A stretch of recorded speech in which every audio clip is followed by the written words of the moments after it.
Commissioner, we're here in the Sandy Valley School gym. The school is all the way from K through 12 actually, and we can see it's a very nice functional gym, but we just broke ground. We're building a new one here. Very exciting. Sandy Valley, when I was on the school board, which encompasses from 21 years ago, was very exciting that they will have something right here in the neighborhood and in their town, which is really important for the students that are here. They used to travel into town for everything they did, so having even this temporary building is absolutely extraordinary. So the groundbreaking was exciting today.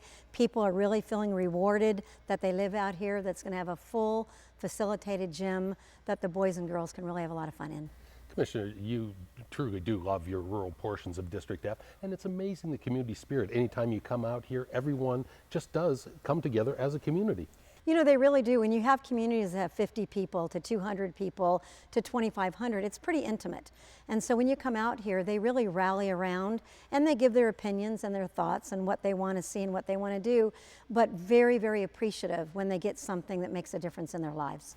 And obviously Clark County's presence is maintained out here. There's a very close to here is a county community center. How important are community centers to folks here in the rural areas? You know, it's extraordinary. It's really to get to a large portion of the southern portion of Clark County is 45 to 50 minutes or longer sometimes depending on the weather. So to be able to have seniors that are out here to be able to be in their own backyard makes a huge difference, and they do a lot of charitable different things out there, and so it just brings the community tighter and they really are supportive of each other, so that community center is extraordinary. Good Springs, Blue Diamond, Jean, what do people in these community portions of District F, what do they require that's different from people in the urban parts of District F, or what's the same? It's actually pretty similar, but what's interesting is sometimes they don't have the pleasure, because of the economic factors there, of having a bathroom that the kids can use at the playfields, but we're getting one here. And so those are the things that in town we take for granted. And so there's a lot of things that are not out here that are deserving of a community that has children, that has elderly, that has the citizens that just want to live in a rural area, have a little bit more open space, don't mind the drive into town. So the necessary things we have that we just expect to be there, we need to make sure they have them out here also. And finally, back to the school again. We were just talking with the principal earlier, and all those places we just mentioned, including across the state line in California, are all kids that come to this school here at Sandy Valley. As a former educator, I know once an educator, you're always an educator. It must warm your heart to see a 5-star school here in this rural portion. It's really exciting. Not only are they a 5-star school, but they have a 100% graduation rate. And so that says a lot about what happens in a small community where people think, you know, what is happening out here? What goes on? How are they able to do that? And so it just really says a lot about what the parents do, what the administration does, and how important it is in every area of our community.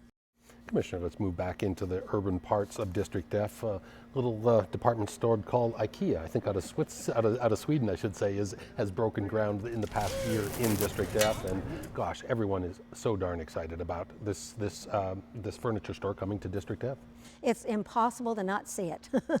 They are bold with their colors because that is what they like to do. They keep that same consistency.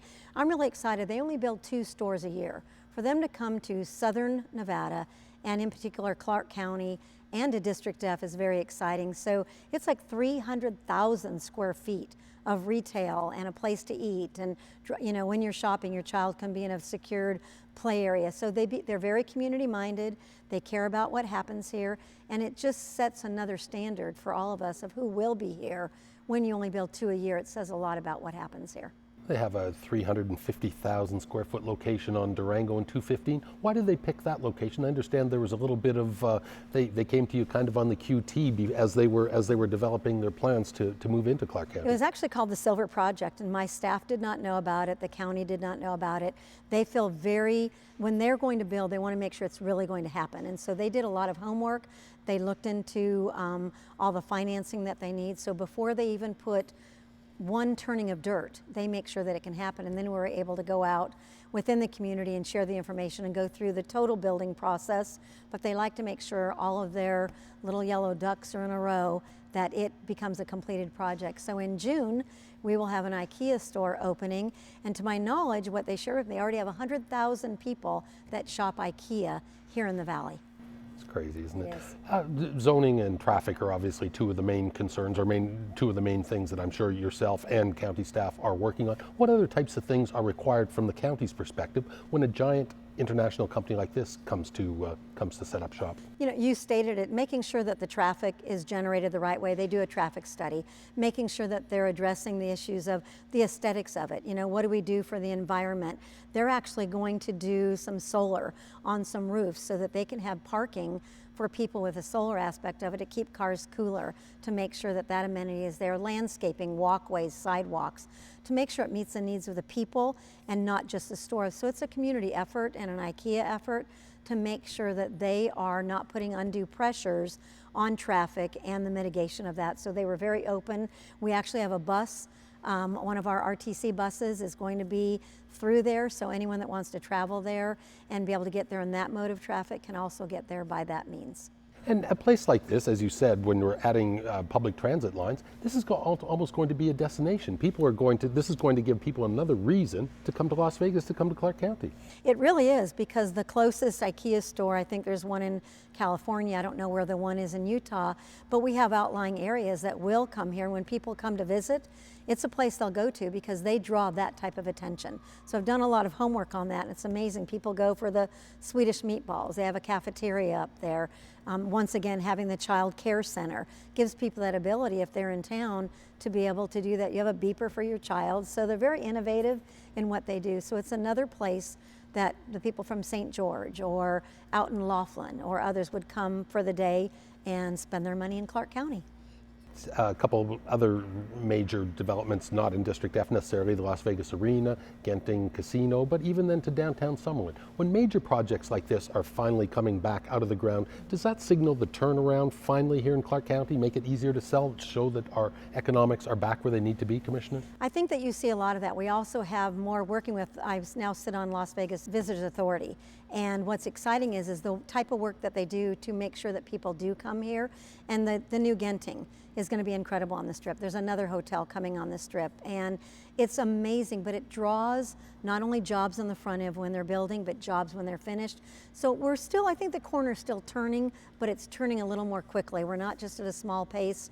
We've picked up that pace, and it's going to do some incredible economic factors here, along with Las Vegas Global Economic Alliance that works very hard from when the governor helped set that up from NDA to that organization, has made some great strides in what they've done.